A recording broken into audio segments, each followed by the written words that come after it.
ধৈর্যের ফল আসলেই অনেক মিষ্টি হয়। এর সবচেয়ে বড় উদাহরণ হচ্ছে এই আমাদের ছাদের ড্রাগন ফল গাছটা। এই গাছটা লাগানো হয়েছিল প্রায় 4 বছর আগে। অন্য একটা গাছের কাটিং থেকে এই গাছটাকে লাগানো হয়েছিল আর কি। তো এই গাছটা প্রায় 4 বছর ধরে কোনো ফল দিচ্ছিল না। তো আমরা ভেবেছিলাম যে এটা শুধু শুধু লাগানো হয়েছে, সময় নষ্ট, যত্ন করেও লাভ কি, এটাতে কোনো ফলই হচ্ছে না। তো অনেকবার চেয়েছিল আমার হাজবেন্ড এটা উঠিয়ে ফেলে দিতে, কারণ কোনো লাভ হচ্ছে না।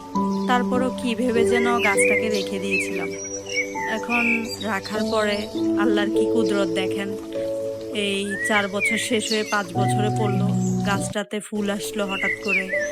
তারপরে অনেক দিন ধরে ছাদে যাওয়া হয় না, একদিন ছাদে গিয়ে দেখলাম এই ড্রাগন ফল গাছে ড্রাগন ধরেছে, ফুল হয়েছে, ফুল থেকে ড্রাগন হচ্ছে।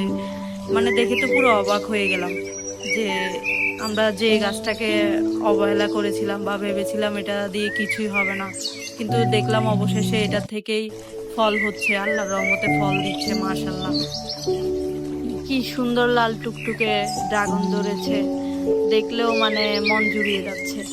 এতই ভালো লাগতেছে, যতবার গাছটার দিকে তাকাচ্ছি ততবারই ভালো লাগে। এই থেকে একটা জিনিস শিখা যায় জীবনে, ধৈর্য ধরলে অবশ্যই ফল পাওয়া যায়। আর ধৈর্যের ফল দেরিতে আসলেও অনেক সুন্দর রূপে আসে।